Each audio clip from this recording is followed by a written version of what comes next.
नमस्कार, बिहार तक देख रहे हैं आप और आपके साथ मैं हूं आशीष अभिनव। 2024 के लोकसभा चुनाव में राष्ट्रीय जनता दल को 4 सीटें मिली।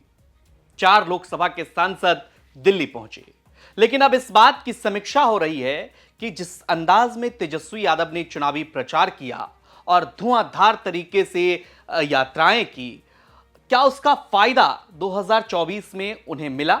इसका जवाब पहले तो हां में दिया जा सकता है, क्योंकि आरजेडी ने 0 से इसकी शुरुआत की।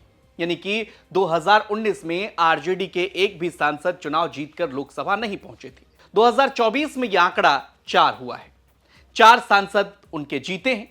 लेकिन सवाल यह कि तेजस्वी यादव या फिर राजनीतिक विश्लेषक जिस परिणाम की उम्मीद कर रहे थे, क्या वो परिणाम तेजस्वी यादव 2024 में लेकर आए? इसकी अब समीक्षा आरजेडी में भी हो रही है। तेजस्वी यादव ने लगभग 250 सभाएं की, लेकिन सीट महज 4 आई। अब सवाल उठ रहा है कि तेजस्वी यादव की पार्टी बिहार में दूसरी सबसे बड़ी पार्टी है। पार्टी के 75 प्लस विधायक एक राज्य में हो, वहां लोकसभा में सिर्फ 4 सीटें अगर आए तो सवाल उठता है। इसकी समीक्षा खुद आरजेडी भी कर रही है। दरअसल आरजेडी की भी जब समीक्षा बैठक हुई तो इसमें इस बात पर जोर दिया गया और इस पर चर्चा की गई। इसे एक आंकड़े से भी आप समझिए कि जब लोकसभा का चुनाव परिणाम आ रहा था तो इसमें इसके पीछे अगर विधानसभा का गणित देखें तो विधानसभा वाइज अगर आप देखेंगे तो 170 प्लस सीटों पर एनडीए को बढ़त मिली। यानी कि 170 प्लस सीटों पर एनडीए गठबंधन को बढ़त मिली और दूसरी तरफ 60 प्लस सीटों पर ही इंडिया गठबंधन विधानसभा चुनाव में बढ़त हासिल कर पाई।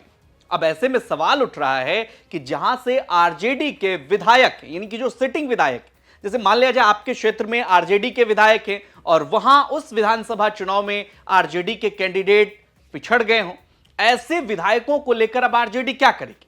तेजस्वी यादव 15 अगस्त को फिर से यात्रा पर निकलने वाले हैं और इसमें वो समीक्षा भी करेंगे और लोगों से भी मिलेंगे। लेकिन कुछ लोग ये कह रहे हैं कि ऐसे विधायकों पर गाज गिर सकती है जिन क्षेत्र में आरजेडी की हार हुई है। यानी कि जहां से जो विधायक हैं और उनके क्षेत्र में अगर उस सांसद की, इंडिया गठबंधन के सांसद प्रत्याशी की हार हुई है तो इसकी समीक्षा होगी और उन विधायकों पर गाज गिर सकती है। इसको लेकर राजनीतिक विश्लेषक प्रदीप झा क्या कुछ कह रहे हैं, सुनिए। इस बार जो लोकसभा चुनाव का परिणाम आया, उसे अगर हम विधानसभा वाइज अगर हम उसकी समीक्षा करें तो लगभग 172 सीटों पर एनडीए को बढ़त मिली और महागठबंधन को, जिसका कि सबसे प्रमुख घटक आरजेडी है, उसे मात्र 62 विधानसभा सीटों पर एक तरह से बढ़त मिला है। तो इस अभी आरजेडी जो है अपने विधायकों के प्रदर्शन की समीक्षा कर रही है और ऐसी पूरी संभावना है कि जिन विधायकों के क्षेत्र में महागठबंधन को बढ़त नहीं मिली, भारी नुकसान हुआ, काफी मतों से पीछे रहे, ऐसे सभी विधायकों के कार्यों की समीक्षा हो रही है और उनके टिकट कटने की पूरी संभावना है।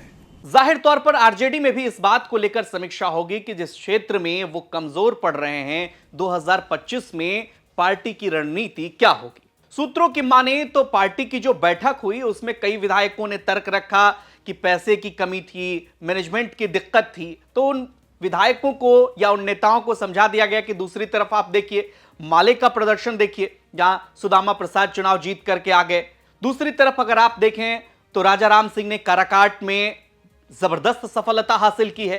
तो महागठबंधन के अन्य सहयोगी दलों का प्रदर्शन आरजेडी की तुलना में बेहतर रहा है। ऐसे में जाहिर तौर पर इस बात की समीक्षा होगी और लालू प्रसाद की और तेजस्वी यादव की ऐसे विधायकों पर नजर भी है जिन क्षेत्र में आरजेडी का प्रदर्शन बेहतर नहीं रहा है।